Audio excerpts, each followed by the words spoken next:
guys, welcome back to Strong Successful Mail. So for today, we're covering two different emails sent from subscribers dealing with the subject of controlling the narrative. As in, controlling the narrative when you discover something about your girlfriend or wife that's so bad that it warrants you breaking up or divorcing them. Controlling the narrative as in, you gather a whole bunch of evidence, you have everything lined up ready to go, and upon doing what you got to do, you make sure when that gets out that she can't beat you to it and do something to seriously damage your life. Because if she has done something so bad that warrants a divorce or breakup, believe me, she could also be as much of a snake to ruin your life. And in these stories I'm going to cover, one of these stories, oh, man, is she doing this guy wrong. And his gut tells him something's that, and he gets all this evidence of it, which is the right thing to do, but doesn't control the narrative, and you'll see what happens to him. And the second story ends on a high note about a guy who discovers something about her and what she was planning to do and lies and stuff like that, and he handles it right, and, well, he walks away a happy camper. So the first story, this guy says here, "Hi SSM. This is a short story. Forgive my spelling as I'm typing quite quickly. I worked for 13 years for the U.S. Federal District Court of Puerto Rico, which is part of the First Circuit off Boston. I had a buddy and coworker there that got his career ruined because of his girlfriend." Right there, ruined because of his girlfriend. "They were both federal probation officers at the time. One day, she comes home late. They've been living together for over a year, and he noticed that she had changed her behavior all of a sudden. He confronted her and asked her what was going on, and she said nothing and everything is okay. Well, notice what he just said here, guys. They work together. Smack! Don't get involved with your coworkers, because if things go wrong one way or another, it can impact your career. That's another lesson. Well, he kept noticing that she would come home late and sometimes a little too distant and smiley, as if she was recalling a happy moment. Another day, he confronts his girlfriend again, asking her if everything's okay, and she gave him the same answer as before. Well, he tried to give her space, but still could not understand why she was behaving differently after a year living together. Well, we all know why, because if suddenly her behaviors dramatically changed, something's going on. His gut told him something's wrong. Well, she continued to change her behavior patterns, like dressing up too nice, coming home late at night from work, and having a distant relationship with him. Well, all unacceptable. And what is he doing about this? I don't hear him laying down the law or anything like that. Clearly she doesn't respect him. He once again confronts her, but this time he was very blunt and asked her if there was somebody else. Since, once again, to him, she was giving all these signs that she didn't care about the relationship anymore, and he wanted to clear the atmosphere about what was going on. Once again, she denies anything being wrong. Well, of course she's doing that. Why would she admit this? Look, she's living with him. At least he's paying for half her living expenses, and, well, you can all guess what she's up to. What a perfect deal for her. Someone with integrity, if she wasn't happy, would just break up with him. They'd split apart, and she can go off do her thing. But no, she's a selfish snake. Well, one thing he did notice was that at times when he came home from work, the bed was a bit messy. Especially when he was the neat one in the relationship. That made him even more suspicious because she, like himself, were both federal probation officers and were always in the field visiting clients. I know what you're thinking, guys, because it's what I was thinking. Probation officer, visiting clients. And he's coming home, and his side of the bed's a little messy. Because of the messy bed and already pending suspicions, he decided to install a hidden camera in their bedroom just to verify. And to verify whether the bed was at times messier than how he left things before going to work. This guy's probably a little OCD. Because I'm saying this because I'm actually a bit OCD. And my bed is perfect. I mean, you wouldn't even see a little slight thing being off from the bed. And he notices this too. Then my cats jump on it and fuck the whole thing up. That's why I keep the door closed. But anyhow, he would notice this because no doubt he's a little OCD. Well, for many days, he saw nothing. For many days, the bed was still organized as he left it. Then the day came where once again he saw a mess on the bed, something he always organizes before leaving to work, so quickly he went to the camera and looked for the recordings. Guess what he did find? Well, I'm guessing his cat wasn't messing up the bed, so obviously something else. To his surprise, he caught her coming home during work hours, maybe for lunch, and the recording showed her having, wait for it, you know what, with another guy. All the signs are there, guys. Where there's smoke, there's fire. Well, his suspicions were right on. She was actually cheating on him, something she denied multiple times when he confronted her. But believe it or not, it actually got worse. Oh, how could this get worse? She was sleeping not just with one guy. She was having, you know what, with multiple guys from work. Yes, his and her coworkers, his so-called work buddies, were sleeping with his girlfriend during work hours when they're supposed to be visiting federal clients. When I first heard this, I thought we were going to find out she was doing something like the guys on probation. That would be even more not a shocker. But this is pretty bad, too. His freaking coworkers, freaking scumbag. My God, all of them. But he's got evidence. Now watch what happens. So what did my buddy do? He confronted her one last time to see if she would come clean and openly confess before showing her the video footage. Once again, she madly denied that anything bad was going on. So he had to tell her what he recorded her doing with their mutual coworkers, and obviously she got very angry. Smack. I don't blame this guy for...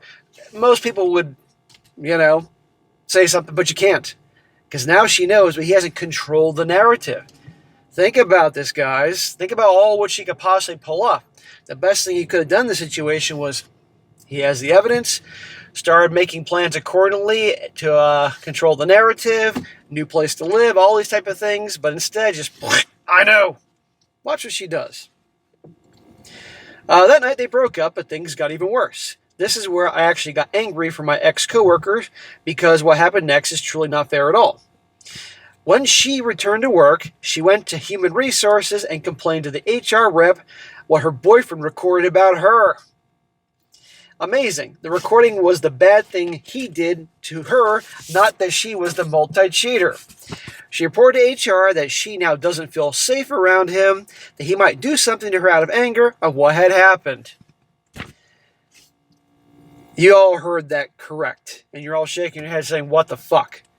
She's cheating. He's got footage of her multiple guys, and he's the bad guy because she goes to HR, and we know who usually has jobs in HR and who she probably dealt with, someone just like her. And I don't feel safe anymore. It might do something to me.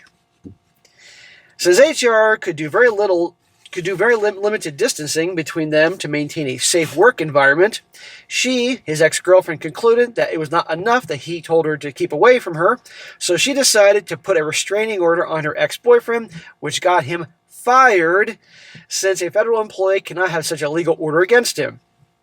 It is bad for the reputation of the courts and against federal policy. How screwed up is that? What a freaking snake. This is my point. If they're snake enough to cheat on you, they're snake enough to try to wreak havoc in your life. And oh yeah, this is why you don't work with your freaking girlfriend. Ever date somebody you work with. Just like that. Now, I gotta wonder, I'd be contacting a lawyer saying if I can sue for grounds of wrongful termination, use this, all sorts of things here, but look what happened. You heard that right. She, the cheater, who got to keep her job, but he got fired. I would not be surprised if the restraining order idea came from HR, since women tend to stick together with the Me Too thing.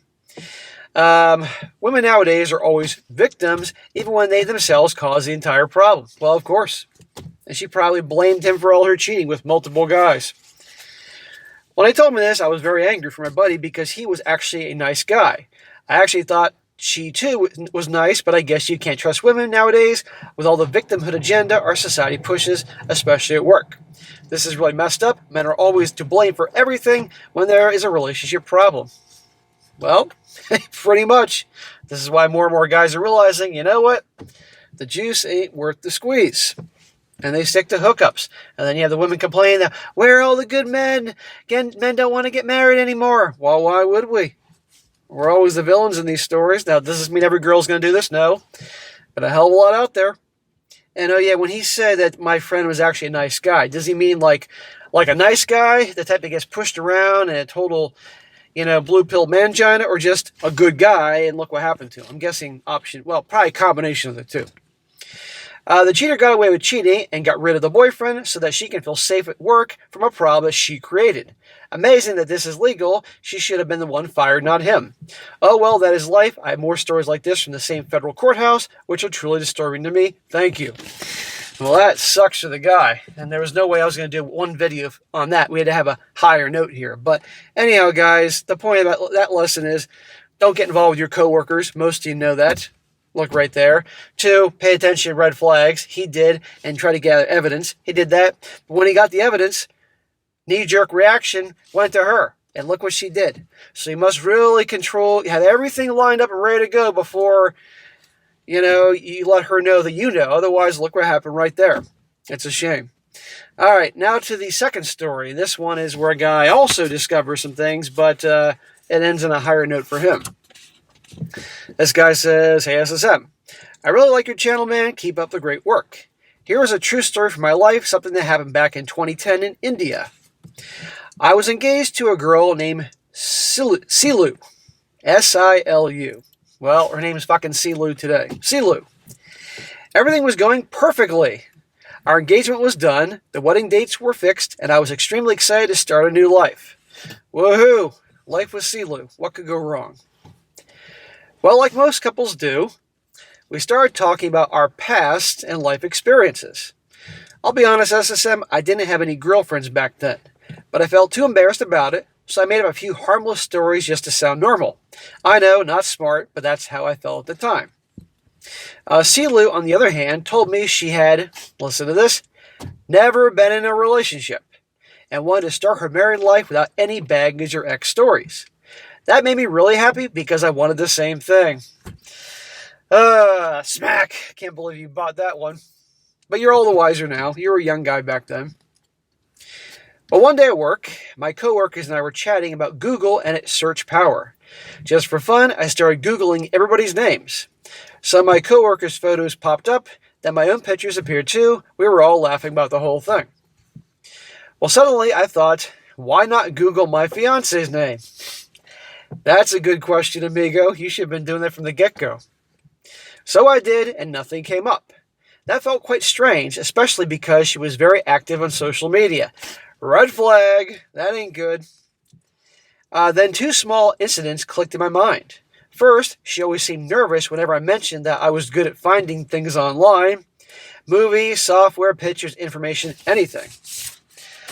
Second, right after we started talking seriously, she had changed her username on social media.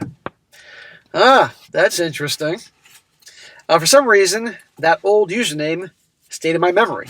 So I Googled that username. It was very unique. Well, back then in 2010, many of us used Yahoo Answers, where people could ask questions and strangers would reply. And to my shock, I found her questions. And what I read really scared me. She had been in a serious relationship with somebody else. Wait a second, this the same girl, the same fiance who said she's never been in a relationship before, nothing like that, and all of a sudden, the man had made it clear that he did not want to marry her. However, he wanted to continue the relationship even after her marriage, as an affair. Well, she's with an Indian chatter Tyrone. We can all, what are those names? I don't know. Well, on Yahoo Answers, she was asking strangers the following questions. Is it okay to keep a lover after marriage? How can she continue the relationship secretly? And she couldn't decide what to do. She has to actually ask these questions. Well, I was devastated. I confronted her with the Yahoo post. At first, she denied everything. Shocker. See? The same crap that happens in the West happens other parts of the world. Women are the same around the world. But later on, she eventually admitted the truth, because usernames are unique and there was no escape.